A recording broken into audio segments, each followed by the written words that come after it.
Hello. So I'm driving. I'm on my way. Well, I'm not actually driving. Don't worry about me. I'm parked. But I'm getting ready to go into the dentist. So excuse my mask. It dawned on me I need to vote. And I thought, hey, why not take you guys along with me? So if you are voting by mail for the first time, if this seems new to you, if it's kind of scary, confusing, all of the above, then this video is going to be for you. So stay tuned. America. Thanks for tuning in, everybody. Hello, I'm Angel from angelsays.net, where you can go and find my personal lifestyle blog, where I blog about any and everything from crafts to politics. All right, if you're here, it's because you want to know about mail-in voting. So ready, set, here we go. I need brain food before I begin this voting process. You should get a piece of paper and a pen and be ready to write stuff down. This video is for California voters. So if you're watching this and you're from another state, some of my links that I'm going to be including in this video, you might be able to put in your state or your county, in the search engine and then come up with information about where you live. But this is for California voters.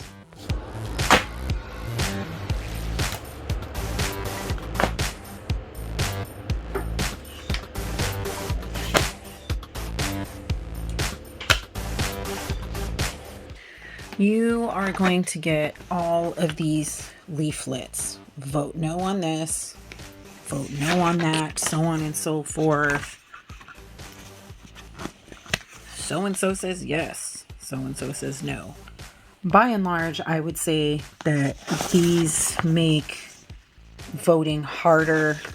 If this style of voting of mail-in ballots is new to you, I wouldn't pay attention to these if I were you. Everyone is going to get a voting guide. And so inside you're going to have like a lot of words. This can be super overwhelming. Like, I am a seasoned mail-in ballot voter, and I got to tell you, even sometimes I still look at this to this day and I go, this is ridiculous. And it has all the propositions at the top, but it's just like the wordage in here is just a lot. Like, you can use this as like going back to it as reference, but I would highly suggest that you, by and large, ignore this too. What you shouldn't do is just ignore these ballots, okay, and just kind of go, I'm just going to guesstimate and check them off. You really should do a little bit of research. And there is a website that I use, and it's called Ballotpedia. They've been, looked into, they've been vetted. They have a sort of middle rating, so they don't lean too much to the left. They don't lean too much to the right. They are really non-biased, and they're just really down center. And so I use them when I need to look up propositions, because I feel like the explanations make way more sense than the ones in this voter information guide. The best way to understand these ballots is to do your own research, okay? Looking at all these commercials and these leaflets, their job is to try to sway your opinion and try to get them to vote yes or no. And you don't want to get caught up in that. You really want to be able to read information about a ballot measure and make your own decision. Before we even really begin, you need to understand your voting status. So, are you registered to vote? Is everything clear? Sometimes we get things on our voter registration that we don't know about. Something that happened to me once was like, I was going to vote in person, and it turns out that my assigned voting place was not the place that I thought it was, which was what I remember marking down for my neighborhood, and it was actually somewhere else. And if you go there, you can't vote. And I never knew that if I wouldn't have looked up my voter status. And stop right now, pause this video, and go to a website called voterstatus.sos.ca.gov. voterstatus.sos.sa.gov. I will put a link to the website in the description. Everything will be linked down below for you guys. You need to make sure that your voter status is in place and it's good. So if you are not registered to vote, then you're going to want to stop right here and you're going to want to turn off my video and you're going to need to register to vote, which I'm not going to go into in this video because this is about the actual act of voting by mail. If anybody's interested and you want me to throw together a video about that, I can. This is how your ballot's going to look when it comes in the mail. Okay. It has directions on the back, but I think it's easier if somebody just goes through it. So let's do that.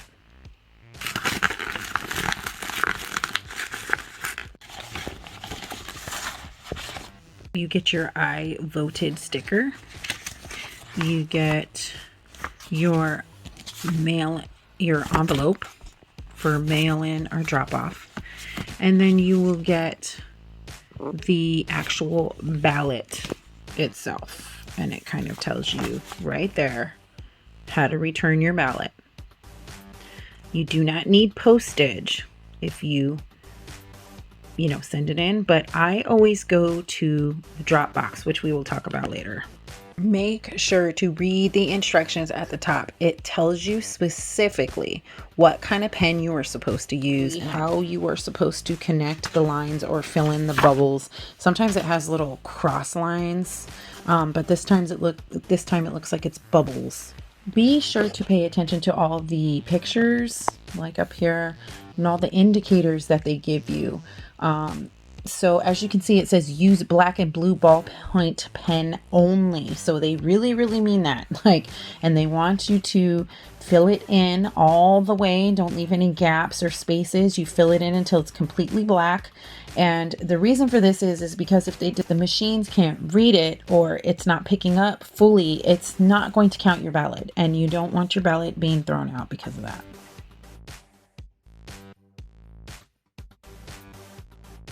Be people that you're going to need to look up and do research on if you don't know about them. People that are trying to be on your school board. People who some mayors their seats might be up and you're going to need to vote for them in your city that you live in. And in your ballot for whatever county you're in, you're going to have local county measures that you're going to be voting on. So you're going to have all of these pages. Ooh, California, we have a lot of things on the ballot.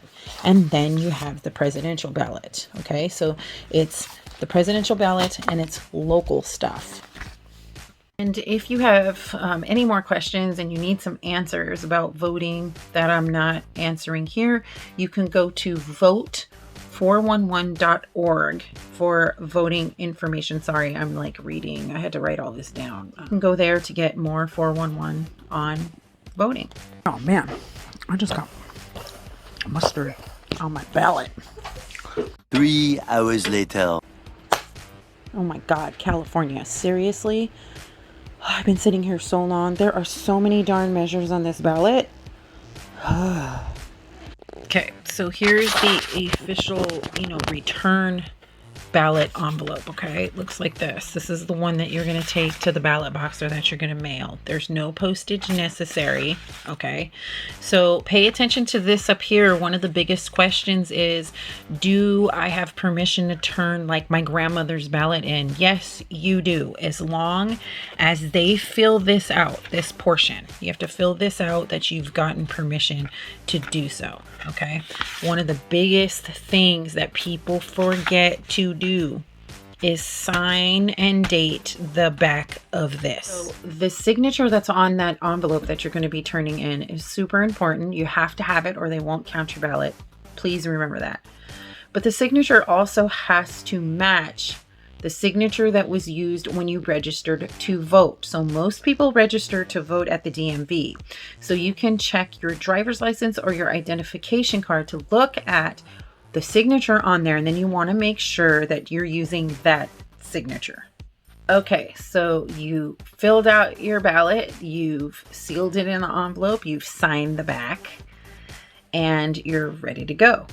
Now you want to know, what am I going to do? let's talk about dropping off your ballot. I highly suggest dropping it off at a box. However, we all know that in the news, there have been issues with fake ballot boxes being put up by the Republicans or whatever. New York Times put out an article on it. You have to be careful. Now, I know that official ballot boxes, they have a certain look to them. They tend to not look like they were sort of like pop-ups. The real boxes, they are bolted to the ground, and they are usually outside of a like an official building, usually outside of a municipal building.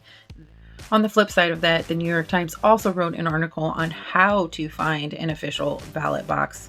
So I will also link that so that you can click on their links and put in your zip code and figure out where's your local ballot box, official ballot box.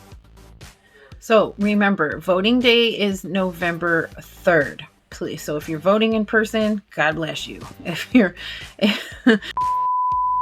I have been voting by mail my entire adult life, and I've never had problems. And then in the top right corner of your ballot pages, you're going to have letters A, B, C, D, and so on. When you're done filling them out, make sure that you stack them A, B, C, D, and so on exactly the way that they were when you pulled them out of the envelope. Stack them like that, and then fold them in half, and then put them in to your mail-in envelope. How do I even know that my ballot was counted? Well, next you need to go to SOSCA.gov and click on Where's My Ballot and sign yourself up for that. And you can make the choice to have them contact you via email, via text, or you can do both. I did both. And they will give you a message every step of the way about what is happening with your ballot, even when your ballot was counted. If you have any questions about this, please leave them in the comments below and I'll read them and see if I can answer your questions. So happy voting. Hang in there. You got this. It seems a lot more complicated and difficult than it is. So I hope that this video has simplified the process for you. So if you found this helpful, please give it a thumbs up. If you happen to like me, maybe you'll want to subscribe. All right, guys, I really, really, really hope that this helped you and it helped you simplify the process of voting. So go forth and vote. All right. Peace.